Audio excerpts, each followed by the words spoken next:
গোপন সূত্রে খবর পেয়ে বুধবার সন্ধ্যায় মাদক পাচার রুখে দিল পুলিশ। বাজেয়াপ্ত 4 চাকা গাড়ি সহ 75 কেজি গাঁজা। গ্রেপ্তার 4। মাদক মামলা দায়ের করে ধৃতদের আসানসোল জেলা আদালতে পেশ। ধৃতরা দুর্গাপুরের রামকৃষ্ণপল্লীর ভরত কুমার জয়সওয়াল, মুর্শিদাবাদের রানীনগরের আনারুল ইসলাম, দিলদার মণ্ডল এবং আব্দুল খালেক শেখ। পুলিশ সূত্রে জানা গেছে, বুধবার সন্ধ্যায় একটি সাদা রঙের 4 চাকার গাড়ি দুর্গাপুরের গ্যামন ব্রিজের দিক থেকে রাতুরিয়া অঙ্গদপুর শিল্প তালুকের দিকে যাচ্ছিল।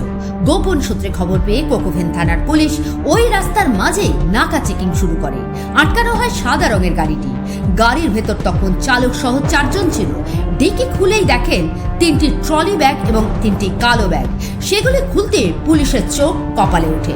সেই ব্যাগগুলির ভেতর থেকে বিপুল পরিমাণে গাঁজা উদ্ধার হয়। তৎক্ষণাৎ গাড়ি থেকে 4 জনকে গ্রেপ্তার করা হয়।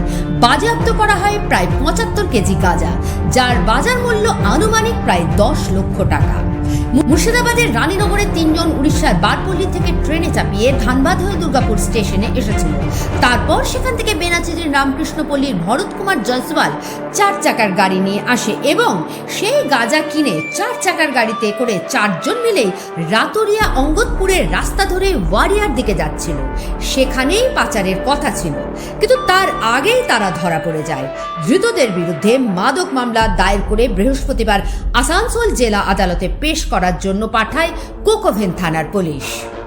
Bureau report, activist Bangla, Durgapur.